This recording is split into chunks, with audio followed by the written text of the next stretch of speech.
अस्सलामुअलैकुम, कैसे हैं आप सब लोग। उम्मीद करती हूँ आप सब भी खैरियत से होंगे और मेरी रेसिपी को खूब इंजॉय कर रहे होंगे। आज की रेसिपी बहुत ही मज़े की होने वाली है और बहुत ही यूनिक सी रेसिपी है, तो आपने वीडियो को बिल्कुल भी स्किप नहीं करना, फुल वॉच करनी है। सबसे पहले मेरे चैनल पे जो लोग न्यू हैं वो सब्सक्राइब कर दीजिए और वीडियो को लाइक कर दीजिए। यहाँ पे सबसे पहले हमने यहाँ पे एक पैन लेना है। पैन पे हमने डाल देना है ऑयल। 1 कप मैंने यहाँ पे ऑयल लिया है। जो हम सब्ज़ी बना रहे हैं इसमें ऑयल ज़्यादा शामिल करेंगे क्योंकि इसमें ऑयल ज़्यादा डलता है। और यहाँ पे हमने एक मीडियम साइज़ का प्याज ले लिया है। इसको हमने बारीक कटिंग करके अच्छे से धो के तो हमने शामिल कर दिया और इसको अब हम अच्छा सा कलर दे देंगे, फ्राई कर लेंगे। जब ये गोल्डन ब्राउन हो जाए तो इसमें हम शामिल करेंगे टमाटर, जो कि एक मीडियम साइज़ का टमाटर है। इसको भी हमने धो के अच्छे से कटिंग कर लिया। इसकी भी अब हम भुनाई करेंगे।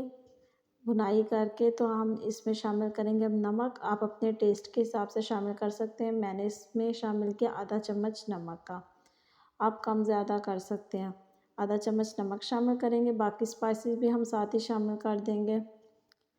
अब हम इसमें शामिल करेंगे 1/4 चम्मच सुरख मिर्च पाउडर का, 1/4 चम्मच धड़ा मिर्च यानी कुटी हुई लाल मिर्च का, 1/4 चम्मच ही इसमें हम गरम मसाला शामिल करेंगे और आधा चम्मच इसमें जाएगी हल्दी। इन तमाम स्पाइसेस के अब अच्छे से हम भुनाई कर लेंगे और यहाँ पे मैं शामिल कर दूँगी 2 चुटकी ज़ीरा, साबित ज़ीरा मैंने यहाँ पे लिया सफ़ेद, और आधा चम्मच मैंने इसमें शामिल किया खुशक धनिया पाउडर का। अब अच्छे से इन तमाम स्पाइसेस की हम भुनाई कर लेंगे। आप देख रहे होंगे मैंने बहुत कम क्वांटिटी में स्पाइसेस शामिल किए, तो इस रेसिपी में कम ही स्पाइसेस अच्छे लगते हैं, वरना ये तीखी सब्ज़ी बिल्कुल भी अच्छी नहीं लगती। तो लास्ट में मैं इसमें काली मिर्च का इस्तेमाल करूँगी, पर हमने पहले शामिल नहीं करनी। अगर हम पहले शामिल कर देंगे तो ये ब्लैक कलर देगी। तो हम अब इसके अच्छे से भुनाई करने के बाद इसमें शामिल कर देंगे हम चिकन। चिकन की क्वांटिटी आप अपनी सब्ज़ी के हिसाब से कम ज़्यादा कर सकते हैं। यहाँ पे मैंने तकरीबन 300 ग्राम चिकन लिया। अच्छे से अब इसकी भुनाई कर लेंगे। इसमें अब मैं शामिल कर दूँगी अदरक लहसुन का पेस्ट। अदरक लहसुन का पेस्ट यहाँ पे मैंने 1 बड़ा चम्मच ले लिया। यूँ समझ लें 2 खाने के 2 चम्मच बन जाता है।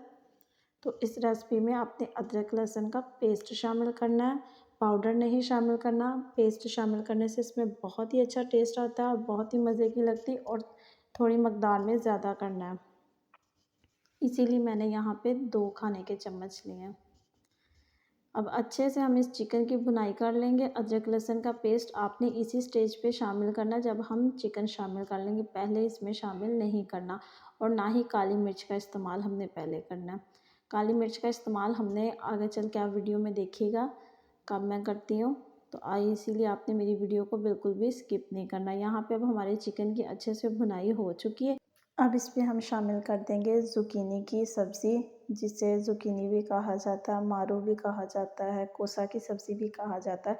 इसके बिल्कुल डिफरेंट डिफरेंट नाम हैं। तो ये बहुत ही हेल्पफुल रहती है। जो लोग खासकर डाइट कर रहे हैं, डाइट में तो ये बहुत ही बेस्ट रहती है। तो हम तो पाकिस्तानी हैं, तो हम तो इसको नाम देंगे ये कद्दू की बहनी हुई। कद्दू की एक किस्म ही है। तो कुछ लोग इसे लौकी की सब्ज़ी भी कहते हैं क्योंकि इसकी शेप वैसी होती है। तो ज़्यादा नाम से ये मशहूर ज़ुकीनी की सब्ज़ी है। तो मैंने इसे बिल्कुल बारीक शेप में कटिंग कर लिया। बारीक बारीक छिलके मैंने इसके उतार लिए थे और इसको इस तरह की शेप दे लिया। आप अपनी मर्ज़ी से कोई भी शेप इसे दे सकते हैं। बहुत ही मज़े की ये तैयार होती है और डाइट वालों के लिए तो बहुत ही हेल्पफुल ये रेसिपी है। तो डाइट वाले ज़रूर ये सब्ज़ी इस्तेमाल करें, बस इसमें घी की रेंज कम रखें। अच्छे से इसकी भी अब हम भुनाई कर लेंगे। हमने यहाँ पे इस स्टेज में बिल्कुल भी पानी शामिल नहीं करना। अब ये अच्छे से इसकी भुनाई होगी है। अब हम इसमें शामिल करेंगे आधा चम्मच, यानी छोटा हम लेंगे चम्मच, तो आधा चम्मच मैं इसमें शामिल कर दूँगी काली मिर्च का, और 3 से 4 हम इसमें शामिल कर देंगे सब्ज़ मिर्च। अगर आपके पास बारीक है तो बारीक शामिल कर दें, अगर मोटी है तो मोटी शामिल करें, पर ज़रूर शामिल करें। इससे बहुत ही अच्छा टेस्ट आता है हमारे खाने में, तो सब्ज़ मिर्च का इस्तेमाल लाज़मी किया करें। यहाँ पे मैं आधा कप पानी का भी शामिल करूँगी ताकि अच्छे से हमारी सब्ज़ी और चिकन गल जाए। अब हम इसको ढक के 5 से 7 मिनट के लिए रख देंगे। ये बहुत ही जल्दी तैयार होती है और बहुत ही क्विक रेसिपी है, इसमें कोई ज़्यादा टाइम नहीं लगता। तो बस इसको अब ढक के रख देंगे। अब ये आप देख सकते हैं, ये 7 मिनट के बाद मैंने ये ढक्कन हटाया, तो आप इसकी लुक चेक कर सकते हैं। अब मैं आपको सर्व करके भी दिखाती हूँ। माशाल्लाह सुभान अल्लाह, आप देखिए कितनी प्यारी इसकी लुक आई है। जितनी ज़बरदस्त इसकी लुक आई है, उतना ही मज़े का ये सालन तैयार हुआ और बहुत ही टेस्टी है। मुझे तो ये सब्ज़ी बहुत ही पसंद है और मैं तो बहुत शौक़ से खाती हूँ। उम्मीद करती हूँ आपको भी ये रेसिपी पसंद आई होगी। अगर आपको भी पसंद आई है तो ज़रूर मेरी वीडियो को लाइक कर दीजिए। जो लोग चैनल पे न्यू हैं तो वो चैनल को लाज़मी सब्सक्राइब भी किया करें। ये आप देखिए कितना अच्छे से हमारा चिकन भी गल चुका है और हमारी सब्ज़ी भी। अगर आप इस सब्ज़ी को और भी मज़ीद गलाना चाहें तो आप इसमें 1 कप पानी शामिल कर दें। लेकिन बिल्कुल परफ़ेक्ट ये पानी मैंने इसमें शामिल किया था और बहुत ही मज़े की ये तैयार हुई है। तो आपने बिल्कुल भी वीडियो को स्किप नहीं करना, फुल वॉच करनी है और मुझे दुआओं में याद रखिएगा। मिलते किसी अगली अच्छी वीडियो के साथ, तब तक अपना ख़्याल रखिएगा। अल्लाह हाफ़िज़।